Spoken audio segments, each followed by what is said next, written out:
आज के lecture video में हम अर्थशास्त्र की प्रकृति एवं क्षेत्र, scope and nature of economics के बारे में अध्ययन करेंगे। इस लेक्चर वीडियो में हम यह जानेंगे कि अर्थशास्त्र की प्रकृति क्या है, यानी उसका नेचर क्या है और उसका क्षेत्र क्या है, कि अर्थशास्त्र के अंतर्गत किन किन समस्याओं का अध्ययन किया जाता है। यह हम आज के लेक्चर वीडियो में जानेंगे।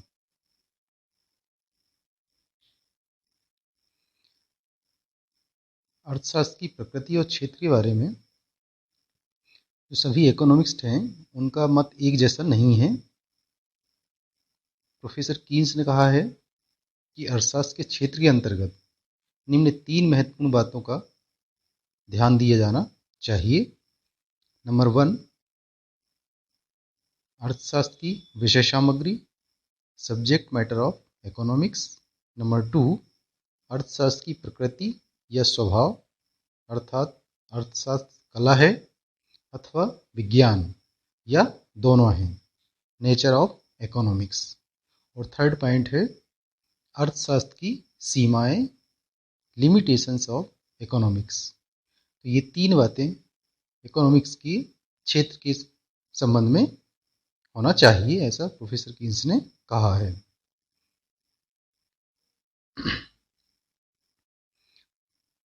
तो सबसे पहले हम यहाँ पर अर्थशास्त्र की विषय सामग्री के बारे में बात करेंगे। जो अर्थशास्त्र की विषय सामग्री का अध्ययन 2 दृष्टिकोण से किया जाता है, एक परंपरागत दृष्टिकोण और दूसरा आधुनिक दृष्टिकोण। तो पहले हम आधुनिक परंपरागत दृष्टिकोण में देखेंगे कि परंपरागत दृष्टिकोण में अर्थशास्त्र की कौन कौन सी विषय सामग्री बतलाई गई है, और फिर हम आधुनिक दृष्टिकोण में देखेंगे कि अर्थशास्त्र की विषय सामग्री क्या क्या है।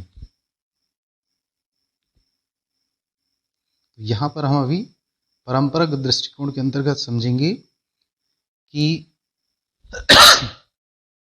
इकोनॉमिक्स के अंतर्गत किन समस्याओं का अध्ययन किया जाएगा। परंपरागत दृष्टिकोण, जिसमें कि हमने अर्थशास्त्र की विभिन्न परिभाषाओं में देखा था कि जो धन संबंधी परिभाषा, कल्याण संबंधी परिभाषा और साधनों की सीमितता के संबंध में अनेक तरह से जो परिभाषाएं दी गई थी, उन सब में जो आर्थिक समस्याएं के बारे में अध्ययन किया गया था, वह सब परंपरागत दृष्टिकोण के अंतर्गत आती हैं। अर्थशास्त्र की जो विषय सामग्री है उसको 5 विभागों में विभाजित किया गया है परंपरागत दृष्टिकोण के अकॉर्डिंग। तो परंपरागत दृष्टिकोण में ये बतलाया गया है कि जो अर्थशास्त्र की विषय सामग्री है उसका अध्ययन हम 5 विभागों में विभक्त करके कर सकते हैं। नंबर 1, उपभोग, कंजप्शन। नंबर 2, उत्पादन, प्रोडक्शन। नंबर 3, विनिमय, एक्सचेंज। नंबर 4, वितरण, डिस्ट्रीब्यूशन। नंबर 5, राजस्व, यानी पब्लिक डिस्ट्रीब्यूशन। इस तरह से हम जो अर्थशास्त्र की विषय सामग्री है उसको ये 5 विभागों में विभक्त करके हम अध्ययन कर सकते हैं। तो आइए यहाँ पर अभी हम इन 5 विभागों के बारे में अध्ययन करते हैं।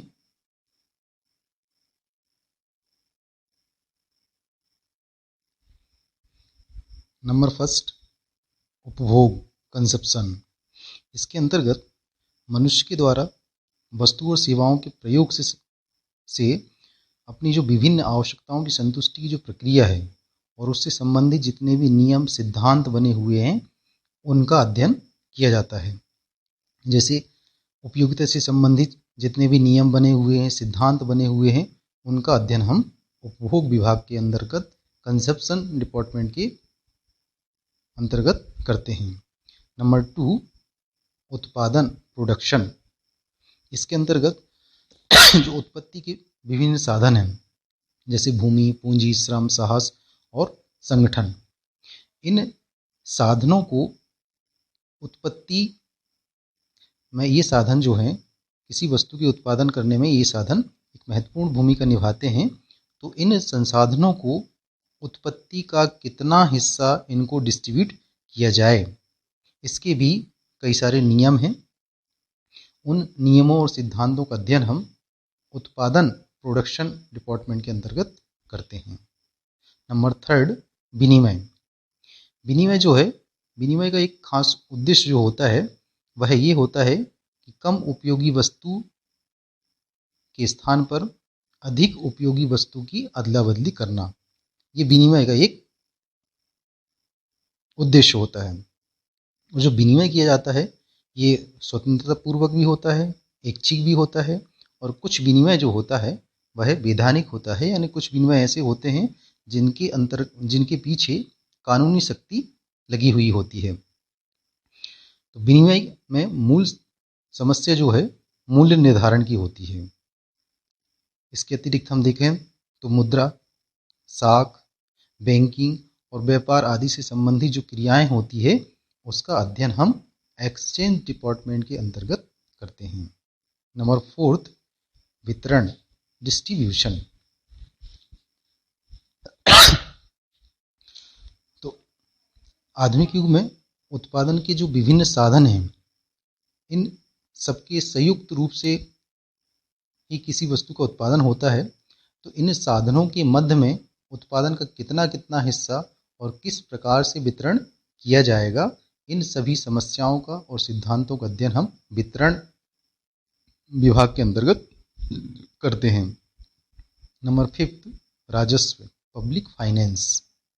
इसके अंतर्गत हम ये देखते हैं कि सरकार आय कैसे प्राप्त करती है, कितना व्यय करती है, किन किन लोगों पर व्यय करती है, और जब सरकार की आय कम होती है और उसकी तुलना में सरकार जब व्यय अधिक कर देती है तो वह किन स्रोतों से ऋण लेती है, और ऋण लेकर वह जनता के कल्याण में किस तरह से वृद्धि करती है।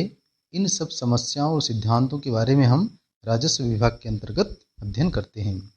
इस तरह से परंपरागत दृष्टिकोण के अंतर्गत हम देखें तो जो अर्थशास्त्र की विषय सामग्री है उसको ये 5 विभागों में डिवाइड किया गया है, और इन 5 विभागों के अंतर्गत ही अर्थशास्त्र की विषय सामग्री को रखी गई है। तो ये तो बात हुई अभी हमारी परंपरागत दृष्टिकोण की। अब हम बात करते हैं आधुनिक दृष्टिकोण की। तो आधुनिक दृष्टिकोण में अर्थशास्त्र की जो विषय सामग्री है उसको 2 भागों में विभाजित किया गया है, क्योंकि जो आधुनिक अर्थशास्त्री हैं वह अर्थशास्त्र की विषय सामग्री के संबंध में जो परंपरागत दृष्टिकोण दिया गया था उससे आधुनिक अर्थशास्त्री सहमत नहीं है। उन्होंने अर्थशास्त्र की जो विषय सामग्री है उसको 2 भागों में विभाजित किया है। नंबर 1, कीमत सिद्धांत अथवा सूक्ष्म अर्थशास्त्र, माइक्रो इकोनॉमिक्स। नंबर 2, आय और रोजगार सिद्धांत अथवा व्यापक अर्थशास्त्र, मैक्रो इकोनॉमिक्स। तो जो आधुनिक अर्थशास्त्री हैं उन्होंने अर्थशास्त्र की विषय सामग्री को इन 2 अर्थशास्त्र के अंतर्गत रखा है। नंबर 1 माइक्रो इकोनॉमिक्स और नंबर 2 मैक्रो इकोनॉमिक्स। तो यहाँ पर जो माइक्रो इकोनॉमिक्स है, नंबर 1 कीमत सिद्धांत, जो सूक्ष्म अर्थशास्त्र है इसके अंतर्गत किसी एक इकाई के व्यवहार का अध्ययन किया जाता है। जैसे एक व्यक्ति विशेष का उपभोग, एक फर्म का उत्पादन, एक फर्म की बिक्री, एक फर्म का लाभ, एक वस्तु का मूल्य, इन बातों का अध्ययन हम कीमत सिद्धांत के अंतर्गत करते हैं। किसी वस्तु की कीमत का निर्धारण, उत्पत्ति के जो विभिन्न साधन हैं उनकी कीमत कैसे निर्धारित होगी, इन सब बातों का अध्ययन हम कीमत सिद्धांत के अंतर्गत करते हैं। नंबर 2 आय और रोजगार सिद्धांत, व्यापक अर्थशास्त्र। जो व्यापक अर्थशास्त्र के अंतर्गत जो संपूर्ण अर्थव्यवस्था है उसके कुल चरों का समग्र चरों का अध्ययन हम समष्टि अर्थशास्त्र के अंतर्गत करते हैं। जैसे कुल उपभोग, कुल रोजगार, कुल उत्पादन, कुल विनियोग, कुल आय, रोजगार, कुल गरीबी, इत्यादि जो समग्र चर होते हैं उनका हम अध्ययन इसके अंतर्गत करते हैं। इसके अतिरिक्त इसमें आर्थिक विकास के जो निर्धारक तत्व होते हैं उसका भी इसमें हम अध्ययन करते हैं। तो यहाँ पर आधुनिक दृष्टिकोण से ये बात स्पष्ट होती है कि अर्थशास्त्र की जो विषय सामग्री है उसको दो भागों में विभाजित किया गया है, एक माइक्रो इकोनॉमिक्स यानी सूक्ष्म अर्थशास्त्र और दूसरा समष्टि अर्थशास्त्र या व्यापक अर्थशास्त्र। तो सूक्ष्म अर्थशास्त्र में हम एक व्यक्तिगत इकाइयों का अध्ययन करते हैं हम इसमें, और व्यापक अर्थशास्त्र में हम समग्र इकाइयों का अध्ययन करते हैं। तो इस तरह से हमने दो दृष्टिकोण के अंतर्गत अर्थशास्त्र की विषय सामग्री को जाना, आधुनिक दृष्टिकोण के अंतर्गत और परंपरागत दृष्टिकोण के अंतर्गत।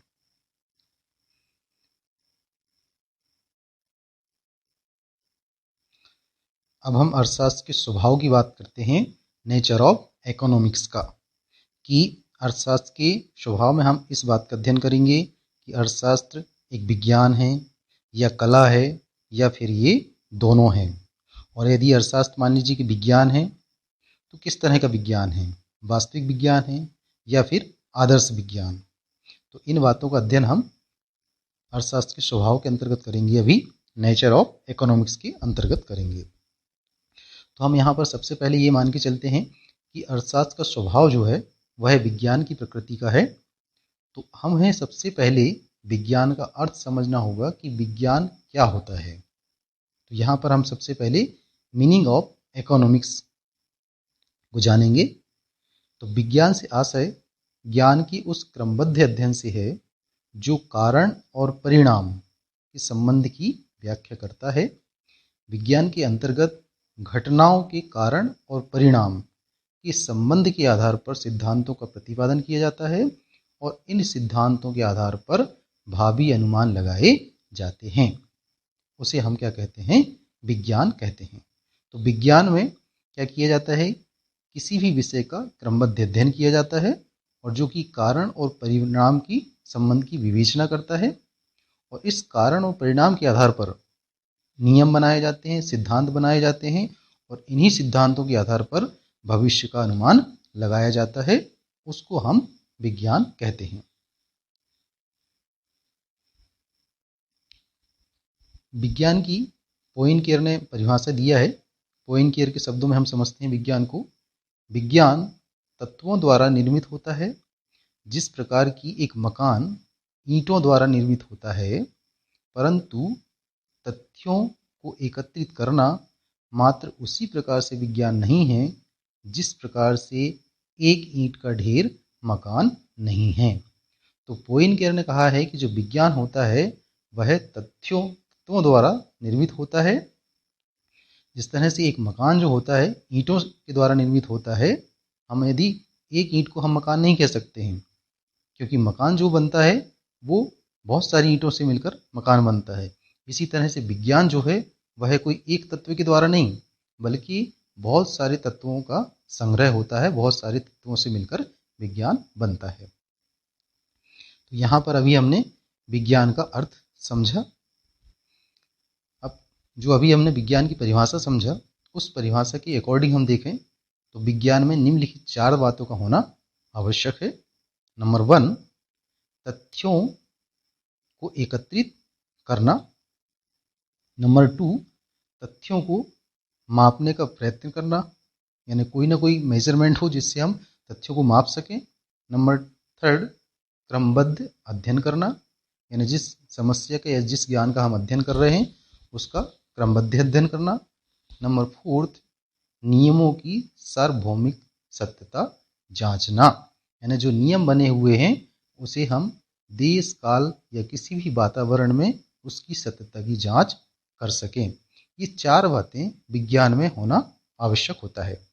यदि ये चारों शर्तें या चारों बातें किसी भी शास्त्र में लागू होती है तो उसे निश्चित तौर से विज्ञान हम कह सकते हैं। आइए यहाँ पर अब हम ये मान के चलते हैं कि जो अर्थशास्त्र है वह एक विज्ञान है। तो क्या अर्थशास्त्र विज्ञान है, इसे हम अब टेस्ट करके देखेंगे। विभिन्न तर्कों के माध्यम से हम जानेंगे कि क्या अर्थशास्त्र विज्ञान है। इस इकोनॉमिक्स अ साइंस, अब इसके पक्ष में हम कुछ आर्गुमेंट्स देखेंगे, कुछ तर्क देखेंगे जिनके आधार पर हम अर्थशास्त्र को विज्ञान कह सकते हैं। नंबर 1, वैज्ञानिक विधियों का प्रयोग। तो जो इकोनॉमिक्स होती है उसमें वैज्ञानिक विधि का प्रयोग किया जाता है। जैसे कि जो विज्ञान विषय होते हैं उसमें वैज्ञानिक विधियों का प्रयोग करके ज्ञान का अध्ययन किया जाता है, उसी तरह से अर्थशास्त्र में भी वैज्ञानिक विधि का प्रयोग किया जाता है, इसलिए हम इकोनॉमिक्स को साइंस कह सकते हैं। नंबर 2, सिद्धांतों का निर्माण। अर्थशास्त्र में सिद्धांतों का निर्माण किया जाता है। जिस तरह से साइंस में थ्योरी बनती हैं, सिद्धांत बनते हैं, सिद्धांतों का निर्माण किया जाता है तर्क वितर्क के माध्यम से, उसी तरह से इकोनॉमिक्स में भी विभिन्न सिद्धांतों का निर्माण किया जाता है। जैसे आप इकोनॉमिक्स में आप पढ़ते हैं उपयोगिता ह्रास नियम, तो उपयोगिता के संबंध में नियम, बाजार के बारे में कई सारे सिद्धांत बने हुए हैं, साधनों के वितरण के बारे में कई सारे सिद्धांत बने हुए हैं। इस तरह से सिद्धांतों का निर्माण अर्थशास्त्र में किया जाता है, इसलिए हम अर्थशास्त्र को विज्ञान कहेंगे। नंबर 3, विषय का क्रमबद्ध विवेचन। जिस तरह से साइंस में किसी विषय का या कोई समस्या का सिस्टमेटिक रूप से विश्लेषण किया जाता है, अध्ययन किया जाता है, उसी तरह से अर्थशास्त्र में भी कोई भी विषय का, किसी आर्थिक घटना का क्रमबद्ध रूप से अध्ययन किया जाता है, इसलिए इकोनॉमिक्स को साइंस हम कह सकते हैं। नंबर 4, सार्वभौमिक सत्यों का प्रतिपादन। जिस तरह से विज्ञान में सार्वभौमिक सत्यों का प्रतिपादन किया जाता है, उसी तरह से अर्थशास्त्र में भी सार्वभौमिक सत्यों का प्रतिपादन किया जाता है, यानी ऐसे निष्कर्ष निकाले जाते हैं जो कि सार्वभौमिक हों, जिन्हें हम किसी भी समय में, किसी भी क्षेत्र में, किसी भी भौगोलिक वातावरण में उसकी सत्यता की जांच कर सकते हैं, इसलिए हम अर्थशास्त्र को विज्ञान कहेंगे। नंबर 5, मुद्रा का मापदंड। अर्थशास्त्र की मुख्य विशेषता है कि यहाँ पर आर्थिक घटनाओं को मापने का भी एक मापदंड है, वह है क्या? मुद्रा। मुद्रा से हम आर्थिक घटनाओं की माप करते हैं। जिस तरह से साइंस में हम देखें तो साइंस में जो घटनाएं होती हैं या जो तथ्य होते हैं उनको मापने के एक मेजरमेंट होते हैं। जैसे लंबाई मापना है तो लंबाई मापने के लिए आपका मीटर है, इंच है, इससे हम मापेंगे। वजन मापना है तो किलो से मापेंगे। इसी तरह से अर्थशास्त्र में भी आर्थिक घटनाओं की माप करने के लिए मुद्रा एक मापदंड होता है, इसीलिए हम इकोनॉमिक्स को साइंस कह सकते हैं। नंबर 6, भविष्यवाणी की शक्ति। जैसा कि अर्थशास्त्र में व्याख्या करने की शक्ति होती है, इसलिए आर्थिक घटनाओं की भविष्यवाणी करना भी संभव है। अर्थशास्त्र में गणित, सांख्यिकी, इकोनोमेट्रिक्स, कई तरह की जो विधियां हैं, रीतियां हैं, इनका प्रयोग होने के कारण ये अन्य विज्ञानों की भांति भविष्यवाणी करने की शक्ति भी रखता है, इसलिए इकोनॉमिक्स को हम विज्ञान कहेंगे। तो ये जो तर्क हैं, जो अभी हम 6 पॉइंट देखा, हमने 6 तर्क देखे, इन तर्कों के आधार पर हम अर्थशास्त्र को विज्ञान कह सकते हैं।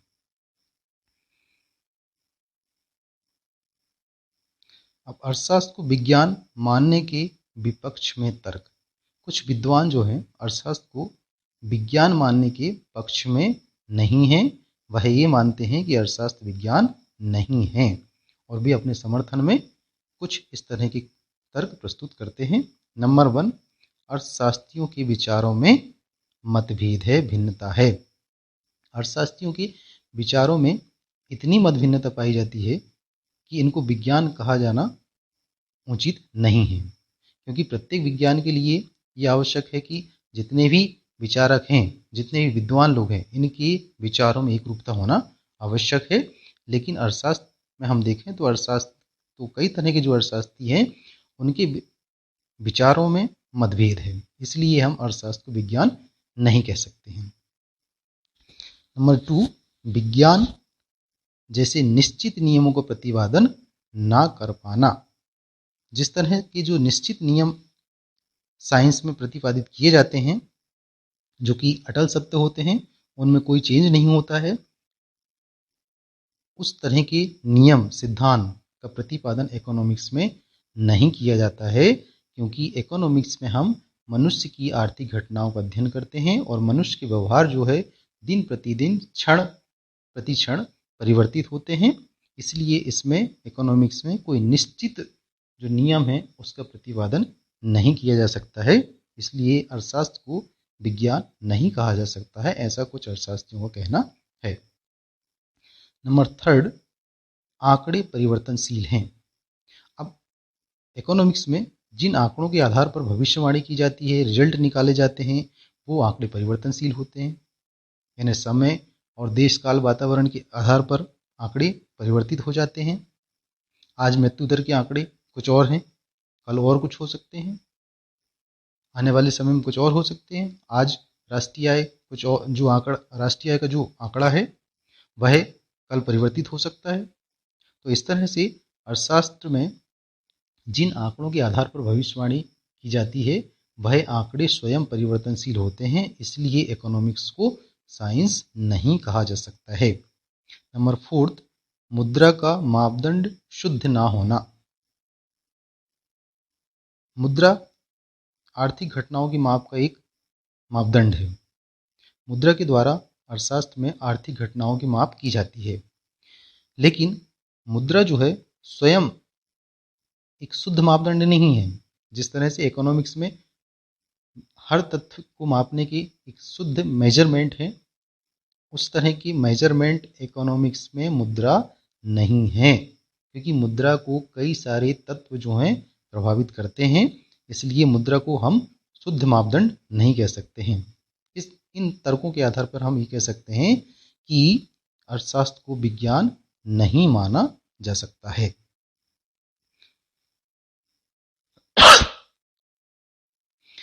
अब हमने अर्थशास्त्र के विज्ञान मानने के पक्ष में और विपक्ष में इन दोनों तर्कों को हमने देखा, और इन दोनों का अध्ययन करने के बाद हम इस निष्कर्ष पर पहुंचते हैं कि अर्थशास्त्र निश्चित रूप से विज्ञान की श्रेणी में रखा जा सकता है। इसके विरोध में अधिक से अधिक यही कहा जा सकता है कि यह प्राकृतिक विज्ञानों की तुलना में थोड़ा कम निश्चित है, उतना निश्चित नहीं है जितना कि प्राकृतिक विज्ञान निश्चित है। तो इसे हम इस तरह से भी कह सकते हैं कि अर्थशास्त्र को विज्ञान न मानने के संदर्भ में जो तर्क प्रस्तुत किए गए हैं उनका ठोस कोई आधार नहीं है। इसलिए अर्थशास्त्र विज्ञान है, अर्थशास्त्र को हम विज्ञान कह सकते हैं। संक्षेप में हम इस बात को ऐसा भी कह सकते हैं कि वैज्ञानिक रीति का प्रयोग करने के परिणाम स्वरूप अर्थशास्त्र एक विज्ञान कहलाने के काबिल है। तो अभी हमने इतना स्टडी करने पे हमने यह जाना कि अर्थशास्त्र को हम विज्ञान कह सकते हैं, अर्थशास्त्र एक विज्ञान है। अब यहाँ तक तो अभी हमने समझा कि अर्थशास्त्र क्या है, विज्ञान है। लेकिन अर्थशास्त्र विज्ञान कौन सा है? वास्तविक विज्ञान है या आदर्शात्मक विज्ञान है? पॉजिटिव साइंस है या नॉर्मेटिव साइंस है? इन दोनों साइंस में से कौन सा साइंस है? इकोनॉमिक्स। तो पहले हम पॉजिटिव साइंस और नॉर्मेटिव साइंस इन दोनों की मीनिंग समझते हैं कि ये दोनों क्या होते हैं। तो सबसे पहले हम यहाँ पर वास्तविक विज्ञान को समझते हैं। जो पॉजिटिव साइंस है उसके अर्थ को जानते हैं कि पॉजिटिव साइंस क्या होता है। तो जो वास्तविक विज्ञान है ये किसी समस्या की वास्तविक स्थिति को बतलाता है, उसकी वास्तविक स्थिति को व्यक्त करता है, परंतु यह उस समस्या के हल के बारे में कोई परामर्श, कोई सुझाव प्रस्तुत नहीं करता। यह केवल ये बतलाता है कि कारण और परिणाम के मध्य संबंध की स्थापना करता है। यह केवल क्या है, व्हाट इज, क्या है से संबंधित है। अर्थात यह केवल इस बात का उत्तर देता है कि जो घटना है या जो आर्थिक घटना घटित हुई है उसकी वस्तु स्थिति क्या है।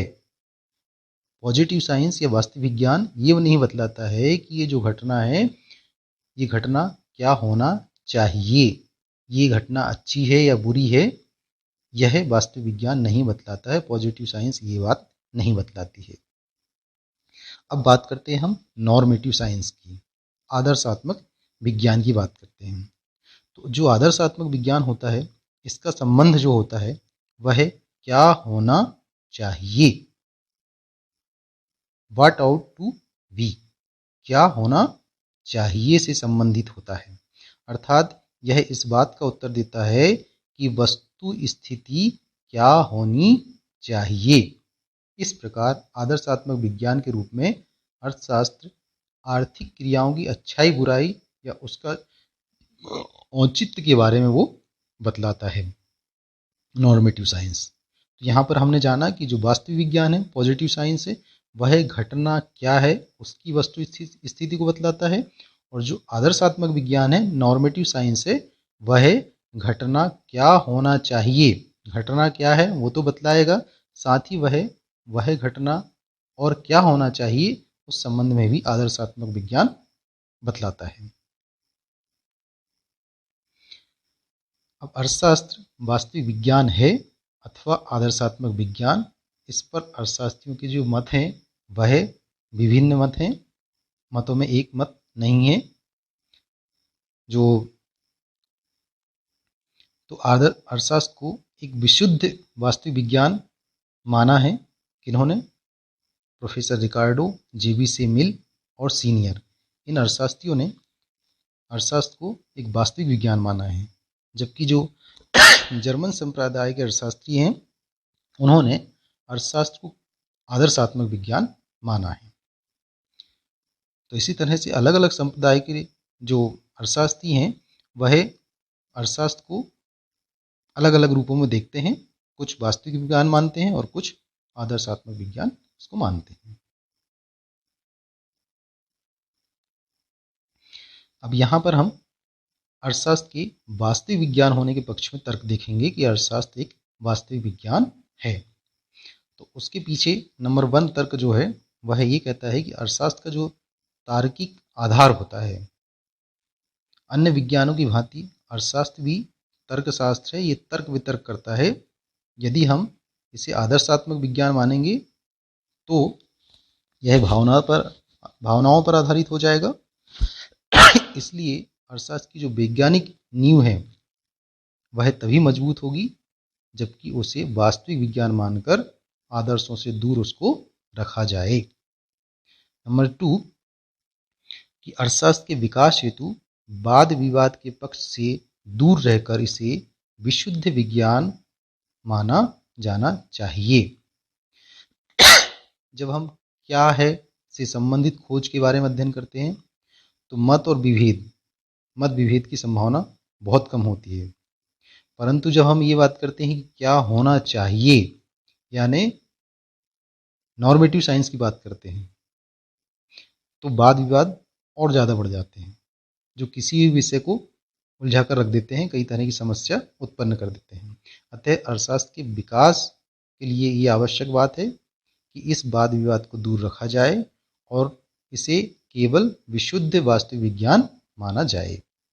नंबर 3 भ्रम की स्थिति से बचने के लिए अर्थशास्त्र के वास्तविक एवं आदर्शात्मक स्वरूप को स्वीकार किया गया है। यहाँ पर यदि अर्थशास्त्र के वास्तविक और आदर्शात्मक स्वरूप दोनों को स्वीकार कर लिया जाता है तो अर्थशास्त्रियों को अपनी खोज के साथ साथ यही भी बताना होगा कि क्या उचित है और क्या अनुचित है, यानी पॉजिटिव साइंस के साथ साथ में उन्हें नॉर्मेटिव साइंस का भी उपयोग करना होगा। यदि वह इस संबंध में अपने कोई विचार देता है तो उसका कार्य बहुत ज़्यादा बढ़ जाएगा, और यदि इसके विपरीत यदि वह इस संबंध में कोई उत्तर नहीं देता है, मौन रहता है, तो अनेक कठिनाइयाँ और भ्रम जो है उसकी स्थिति उत्पन्न हो जाएगी। इस तरह से इकोनॉमिक्स को वास्तविक विज्ञान कहा जाएगा इस आधार पर। नंबर 4 श्रम विभाजन लागू होने का तर्क, इस आधार पर अर्थशास्त्र को वास्तविक विज्ञान कहा जाएगा। एक अर्थशास्त्री को अपना जो कार्य क्षेत्र है वह केवल कार्य और परिणाम के संबंध में खोज तक ही सीमित नहीं रखना चाहिए। क्या होना चाहिए विषय को राजनीतिज्ञों और अन्य लोगों पर छोड़ देना चाहिए। यदि अर्थशास्त्री सभी कार्यों को करने लगेगा तो वह अपना कार्य कुशलतापूर्वक नहीं करेगा, अर्थात वह आर्थिक घटनाओं पर कम ध्यान देगा।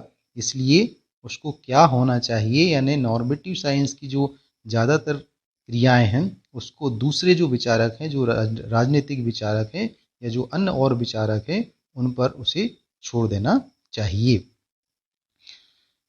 नंबर 5, साम्य का तर्क। अब अर्थशास्त्र को एक वास्तविक विज्ञान मानने के पीछे साम्य का भी तर्क दिया जाता है कि यह तर्क दिया जाता है कि साम्य के आधार पर अर्थशास्त्र वास्तविक विज्ञान है। अर्थशास्त्र में साम्य के आधार पर यह ज्ञात किया जाता है कि साधनों का जो वितरण है वो किस प्रकार से किया जाए ताकि समाज और साधन के जो मालिक हैं उनको अधिकतम संतुष्टि की प्राप्ति हो सके। तो इन आधारों के आधार पर, इन तर्कों के आधार पर हम अर्थशास्त्र को वास्तविक विज्ञान कह सकते हैं।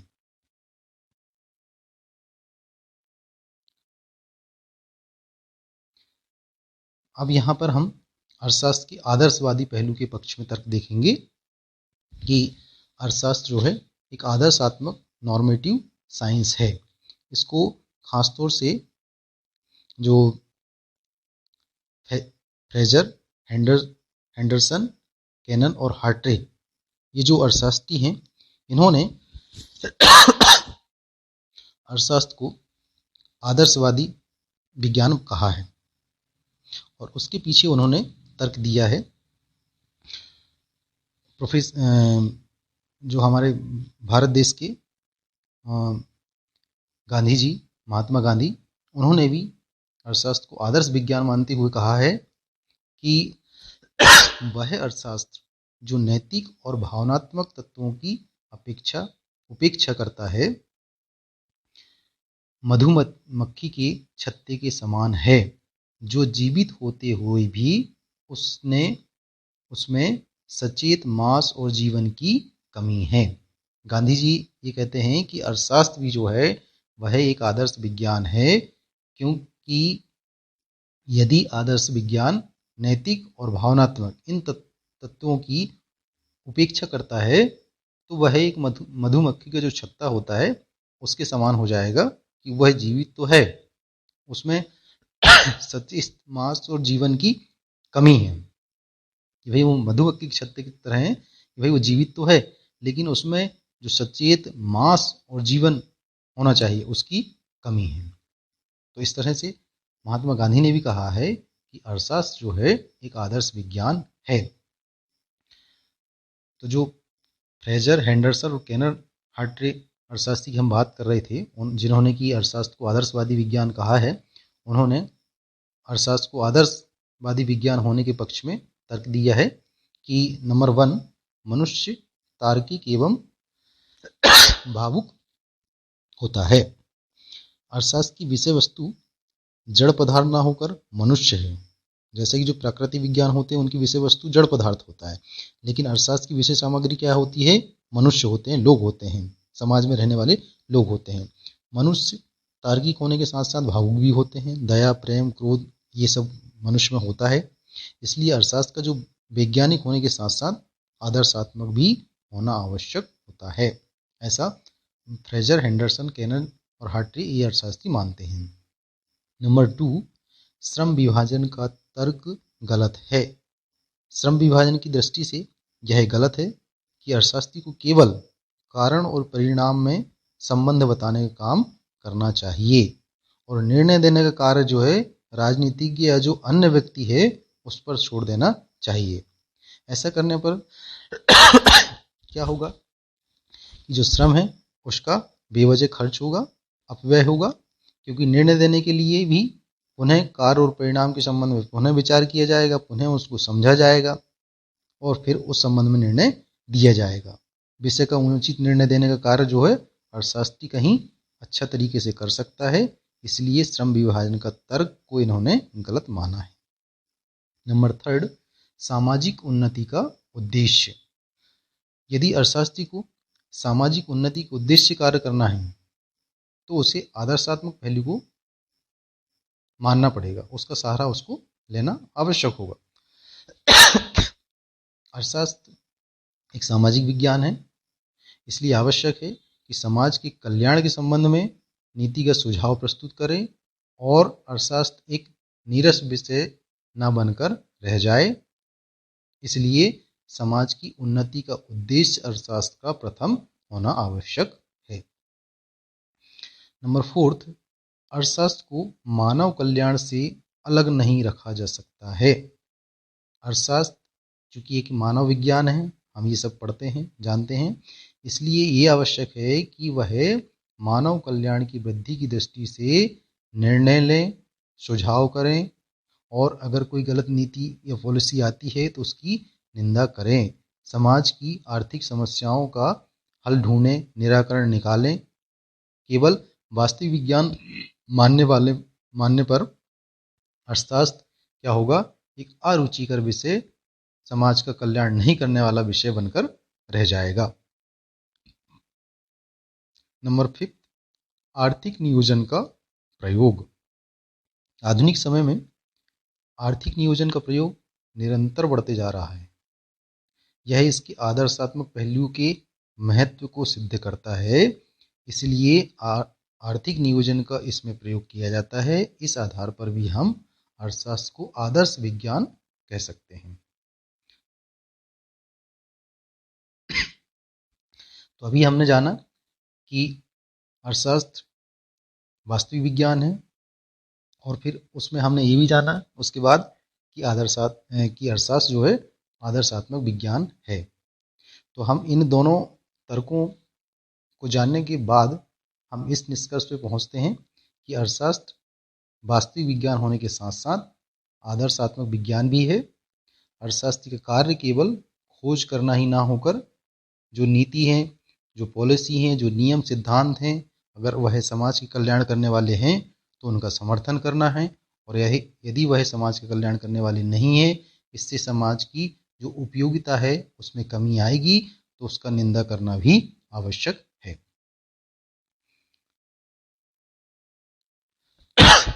अब इसके पहले तो हमारी ये बात हुई कि अर्थशास्त्र विज्ञान है, और यदि है तो कौन सा विज्ञान है, वास्तविक विज्ञान है या आदर्शात्मक विज्ञान है। तो हमने ये जाना कि अर्थशास्त्र विज्ञान है और वास्तविक और आदर्शात्मक ये दोनों तरह का विज्ञान है।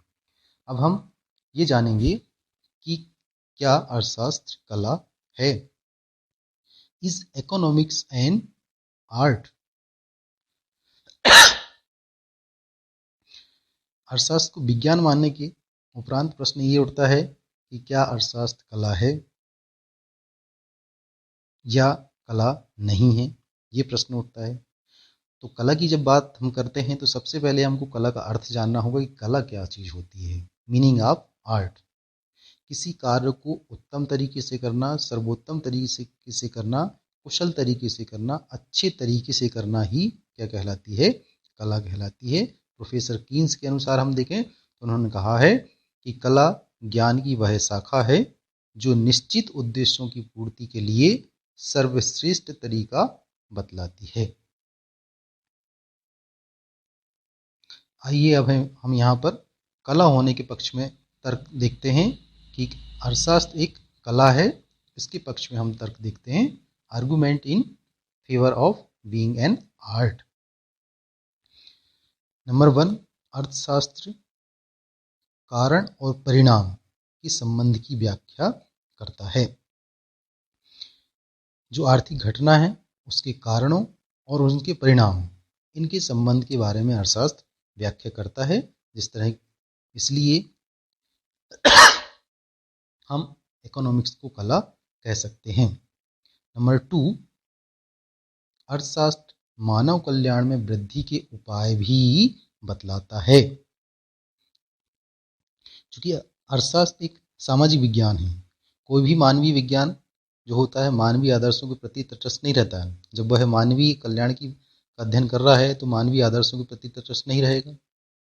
उसे उद्देश्यों की अच्छाई बुराई बताते हुए समाज के सामने उत्पन्न होने वाली जो समस्याएं हैं उनका हल भी उसको बताना होगा, और यह अर्थशास्त्र ये काम करता है, इसलिए अर्थशास्त्र को कला कहेंगे।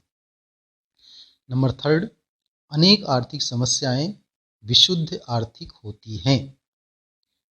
वास्तविक जगत में या समाज में हम कहें तो कई सारी समस्याएं जो हैं वह वास्तव में पूर्ण रूप से आर्थिक समस्या होती है। जैसे बैंक दर, विनिमय दर, मुद्रा है, साख है, बैंक से संबंधित और भी कई तरह की समस्याएं, ये सब समस्याएं जो है विशुद्ध रूप से आर्थिक होती हैं। इन समस्याओं से कैसे निराकरण पाया जा सकता है, कैसे इन समस्याओं को दूर किया जा सकता है, इसे केवल एक अर्थशास्त्री बता सकता है, कोई आम व्यक्ति नहीं बता सकता। इसलिए इसके लिए एक योग्य अर्थशास्त्री का होना भी आवश्यक है। इस आधार पे हम इकोनॉमिक्स को कला कह सकते हैं। नंबर फोर्थ, अर्थशास्त्र का वैज्ञानिक पक्ष सशक्त है। आर्थिक समस्याओं का हल बताने पर अर्थशास्त्र का जो वैज्ञानिक पक्ष है वो कमजोर ना होकर और ज़्यादा मजबूत है। अर्थशास्त्र केवल ज्ञान देने वाला नहीं है, ये परिणाम देने वाला भी है। इसलिए इसका जो कलात्मक स्वरूप है उसे हम अपना सकते हैं। नंबर फिफ्थ, व्यवहारिक अर्थशास्त्र का बढ़ता महत्व। अर्थशास्त्र की कला होने का प्रत्येक प्रमाण यह है कि वर्तमान समय में जो व्यवहारिक अर्थशास्त्र है इसका महत्व दिनों दिन बढ़ रहा है। आर्थिक नियोजन आज सभी देशों में किसी न किसी रूप में स्वीकार किया गया है। पूर्व निश्चित उद्देश्यों को प्राप्त करने के लिए आर्थिक विकास की योजनाओं का निर्माण किया जाता है, नीतियां बनाई जाती है और इन योजनाओं को कार्य रूप में लाने के लिए अर्थशास्त्री जो होते हैं वो व्यवहारिक नीति का निर्माण करते हैं और लागू करते हैं। तो ये अभी हमने जो तर्क देखा, इन तर्क के आधार पर हम ये कह सकते हैं कि अर्थशास्त्र कला है।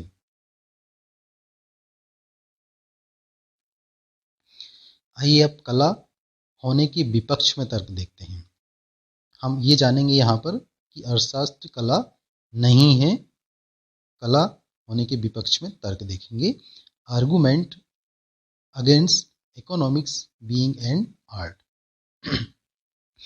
कुछ अर्थशास्त्री जो है वह ये मानते हैं कि कला जो है अर्थशास्त्र जो है वह कला नहीं है, और इस संबंध में निम्नलिखित तर्क दिए हैं जिनका हम बिंदुवार अध्ययन यहाँ पर करेंगे।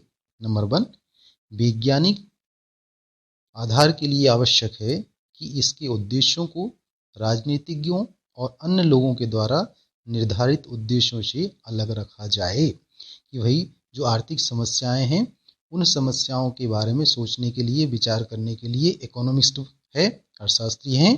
तो अर्थशास्त्री का भी मुख्य कार्य होता है कि वह जो दूसरे राजनीतिक या और भी अन्य जो विचारक हैं उनके द्वारा जो उद्देश्य निर्धारित किए गए हैं उन उद्देश्यों को वह ना अपनाए, बल्कि उन उद्देश्यों से अर्थशास्त्र के उद्देश्यों को अर्थात आर्थिक समस्याओं के उद्देश्यों को अलग रखा जाए। नंबर 2, आर्थिक समस्याएं विशुद्ध आर्थिक नहीं होती है। समाज में जो आर्थिक समस्याएं घटित होती हैं ये पूर्णतः या विशुद्ध रूप से हम कहें तो आर्थिक नहीं होती है। क्यों? क्योंकि हर आर्थिक समस्या के पीछे कुछ ना कुछ और दूसरे कई सारी समस्याएं होती है जिनके कारण आर्थिक समस्याएं उत्पन्न होती है। इसलिए अर्थशास्त्र को कला नहीं कहा जा सकता है। नंबर 3, अर्थशास्त्र एक अपूर्ण कला का रूप है। अर्थशास्त्र पूर्ण कला ना होकर अधिक से अधिक अपूर्ण कला है। अर्थशास्त्री का कार्य जो होता है वह नीति का निर्धारण करना ना होकर समस्या का विश्लेषण करना मात्र होता है कि समस्या क्या है, इस बात को बतलाना होता है। अर्थशास्त्र एक ऐसा शास्त्र नहीं है जो नीति निर्धारित करते समय ऐसे कई सुझाव दें जिसे कि तुरंत लागू किया जा सके। ऐसे कोई नीति निर्धारित नहीं किया जाता है। इसलिए अर्थशास्त्र मात्र एक अपूर्ण कला इसको हम कह सकते हैं, ऐसा कुछ विचारक मानते हैं। तो इन तर्कों के आधार पर, ये 3 तर्क हमने देखा, इन तर्कों के आधार पर हम ये कह सकते हैं कि जो अर्थशास्त्र है वह कला नहीं है। आइए अब हमने यहाँ पर ये भी जाना कि अर्थशास्त्र कला है, उसके पक्ष में भी तर्क देखा, और कला नहीं है उसके पक्ष में हमने तर्क देखा। ये दोनों बातों का हमने यहाँ पर अध्ययन किया। अब हम अंततः हमने यह पाया कि अर्थशास्त्र विज्ञान एवं कला दोनों ही है, परंतु अर्थशास्त्र का वैज्ञानिक स्वरूप प्रदान करने के लिए अर्थशास्त्री उद्देश्यों को दिया हुआ मानकर ही नीति निर्माण करने का प्रयास करना चाहिए। तो यहाँ पर इम्पोर्टेंट बात यह है कि अर्थशास्त्र कला और विज्ञान दोनों है। आपसे कई बार ये क्वेश्चन पूछा जाता है, ऑब्जेक्टिव टाइप क्वेश्चन भी पूछा जाता है एग्जाम में, कि अर्थशास्त्र क्या है, कला है, विज्ञान है, या दोनों है, कला एवं विज्ञान, या उपरोक्त में से कोई नहीं। इस टाइप का आप क्वेश्चन पूछा जाएगा तो ध्यान रखें कि आपको कला एवं विज्ञान ये दोनों वाला जो ऑप्शन होगा उस पर आपको टिक करना है, यानी अर्थशास्त्र जो है वह कला एवं विज्ञान दोनों है। तो इस लेक्चर में जो आपने पढ़ा अभी अर्थशास्त्र की क्षेत्र और प्रकृति के बारे में, तो इसमें खासतौर से जो क्वेश्चन बनेगा वो इस तरह से बनेंगे कि अर्थशास्त्र के क्षेत्र की विवेचना करें कि अर्थशास्त्र का क्षेत्र क्या है, अर्थशास्त्र की विषय सामग्री क्या होंगी, इसके बारे में पूछा जाएगा, या अर्थशास्त्र आदर्शात्मक और विज्ञान और वास्तविक विज्ञान है, इसके बारे में बताइए। इस टाइप के क्वेश्चन आपसे पूछे जाएंगे। थैंक यू स्टूडेंट्स, आप इस लेक्चर वीडियो को केयरफुली वॉच करें। थैंक्स।